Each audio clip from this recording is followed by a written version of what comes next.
Alright, so I'm out on my property here, and so I'm trying to make a greenhouse where I can grow vegetables and fruit almost year-round, but also in the summer there's just things that won't grow out in the open, like tomatoes, which will always get caught by blight, or peppers, which will be eaten by bugs. So I'm attempting to build a greenhouse. I have acquired a whole bunch of used windows from someone who remodeled their house, and I've got it, as you can see behind me, strung out, the little strings here.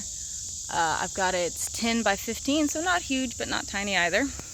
And I've got these things here, which are cedar trees that I've actually chopped down on my own property. Cedar trees don't rot. So I'm going to make the beams out of these young cedars. I've only got 2 right now. I'm probably going to need about 2 more. Each one will give me maybe about 2 beams, and then I'll have another that'll be the roof, and figure it out from there. I got windows for the walls, corrugated plastic for the roof. The bottom's just going to be dirt because I don't have time for that. But dirt will work just fine. We'll have shelves in there and have some hanging things, so it should be big enough to do most of what I want. And eventually, over in another area, I may build a second greenhouse. So that's one thing I've got going on right now. I hope to have it done by the end of October so I can start moving some things inside, because my giant monstera plants don't have anywhere to go in my house.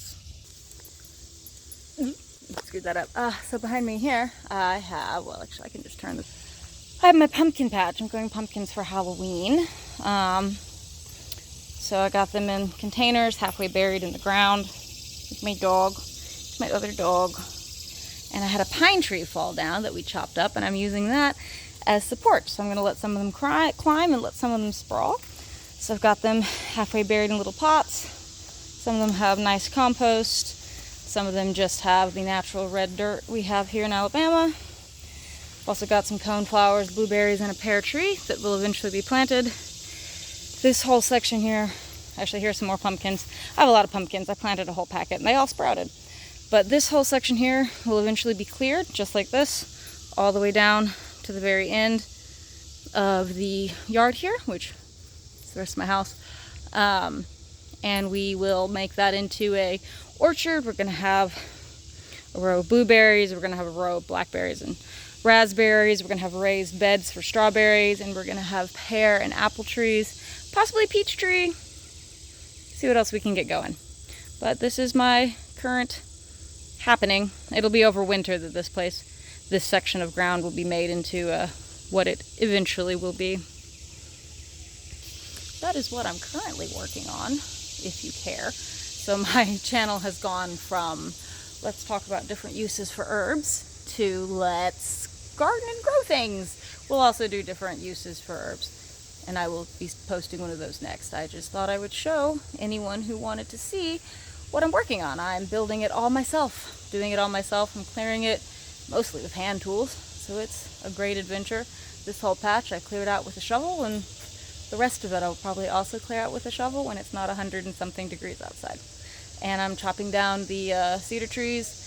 Both of the ones I have now I chopped down with an axe. I will most likely use the chainsaw for the rest of them. And yeah, we're going to get a planer and cut them, and so they're flat on one side so I can do the windows. Yeah, doing most of this by hand, doing most of it ourselves. Here's all the windows that I acquired. So yeah, trying to be as eco-friendly as possible, reuse things, use things that we have, trying to spend as little money and do as much of it as we can ourselves. So I'm going to be learning about building a greenhouse, I'm going to be learning about carpentry, I'm going to be learning a hell of a lot about gardening, because I'm going to try to do an orchard and a fruit garden and a vegetable garden, because up on the hill next to the greenhouse we're going to make a raised bed where I can grow other vegetables. Yeah, I'm going to be learning a lot about growing things. I'm also going to have herb beds where I'm going to grow a lot of my own herbs. I have passion flowers growing right now. I'm going to grow mother's wort and a whole bunch of other of the herbs that I use all the time. And yeah, it's going to be quite the adventure. So I thought I would show you as I learn all these things. Also terracing. We're going to try to terrace this back here because it's ever so slightly on an incline. I don't know how to terrace, but I'm going to learn. I think I have an idea, and the internet has taught me some. So I will maybe show you how to do that too. So we've gone from how-to herbs to how-to homestead? I'm not sure you'd call this homesteading. Also, since you last saw me, I got a new tattoo. It's all medicinal herbs. Maybe I'll do a video that tells you about it, because it is my most favorite. So, thank you very much. And this is Glass Garden Apothecary, which is turning into Glass Gardens or Glass Homestead. I'm not quite sure. Anyways, I will see you next time, hopefully with something herby to teach you about. Bye!